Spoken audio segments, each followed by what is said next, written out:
here. In this episode, like I said yesterday on my X account, I'm going to talk a little bit more about my long-term view with my strategy. So, first of all, I'm from Canada, so if I want to take an ETF or something that is give me exposure to the global S&P 500 index. The ticker for this is VFV. So I'm daily cost averaging in this ETF on my TFSA and in my on my TFSA and my RRSP account every day. So, and with that, like previously said at the beginning of April 2025, I started a small account to make it more realistic. Um, so the trading account is $2,000. So whenever I can manage to make money on a weekly or whenever I can make profit, um, depending on the scalping swing trading, I transfer that money to the long-term investment account. So I split the money and let it compound. So this in the long-term portfolio, I don't want to trade it like buy and sell every day or every week. I don't want to manage that. This is for long-term, 5, 10, 20, 30 years. I have a long-term horizon for this portfolio. So here you can see the clear trend of the SPX, not the SPX, pardon me, the VFV, which track the S&P 500 for Canadian. So it's a clear uptrend, and the black line here is the 200-week EMA. So we tagged it on the COVID crash, almost in the bear market in 2022. And now looks like price is not too far distance from the key moving average. So a tag or a move below, prolonged move below, I would try to find ways to contribute more to this ticker. It's the same for the rest of the ticker that I'm going to show you. Next one is Amazon. I made a small video about this one too. So in the past, well, in its whole existence, whenever the 200-week EMA appear on my chart, let's try to count it as the start of the exercise. So we had 1 time, 2 time, 3 time, 4 time. We get 5 time in 28 years below the 200-week EMA, and each of every time was a time for, let's say, an opportunity to accumulate for the long-term view, because after that there was always a major thrust upwards. And I really like this ticker, this company. It has a huge cash amount, huge reserve of cash on hand, and this is clearly a strong candidate to accumulate to. So this is the 200-week EMA, and it's probably gonna go below or tag the 200-week EMA, and I too will add more to this ticker on daily cost averaging strategy. Google, I like Google too.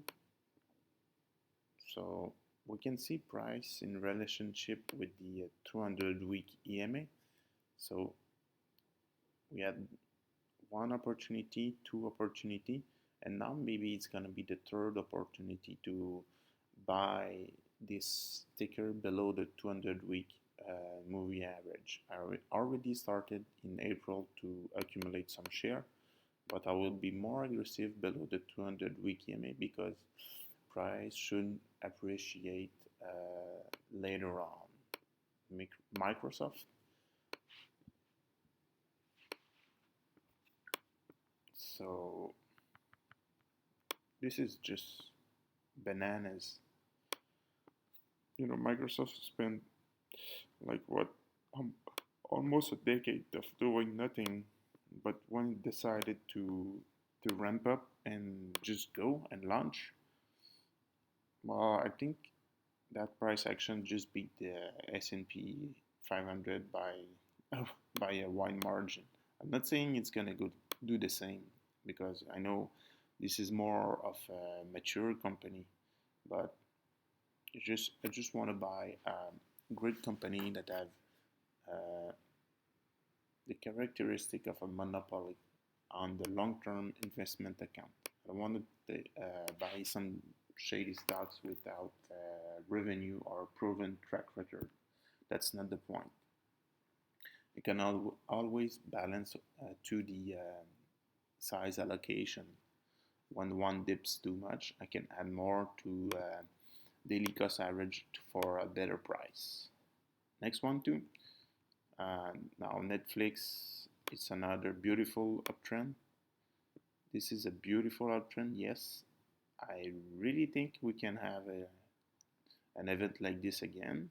I don't know when it will come, but its price is far above the moving average and should decline. So the allocation now is very small, but if this kind of ticker really goes below the 200-week EMA, so if price really dip strongly,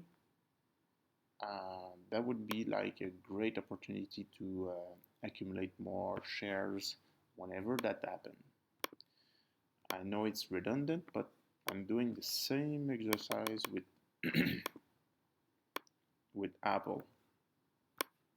This is just beautiful.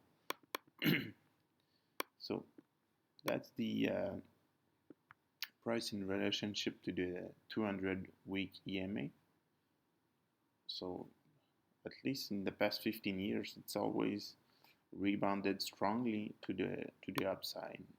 I know this is a mature company and we could have a decade of doing nothing, but I think over time this is a good company to still be invested in. But of course, my allocation now are small, but whenever we have a significant drop, I would try to add more to this portfolio. Right now, the portfolio, my TFSA and RRSP combined is over $1,100 for the month of April 2025. So we'll see where what will be the account at the end of April. But so far, that's a pretty good start. That's a good amount invested in the long-term portfolio. Let me look on my cell phone. So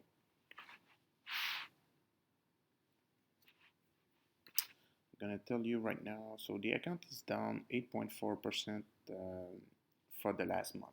That's while daily cost averaging into stocks that I just mentioned, well, they drop. Yeah, the significant drop. So Apple lost 32% of its of price value. So that's quite a significant drop. So the portfolio is not too bad. The reason is because I daily cost average in these stocks, and I had a good timing for to start the portfolio. So that's all from me, and I will give you update every now and then on the long-term portfolio.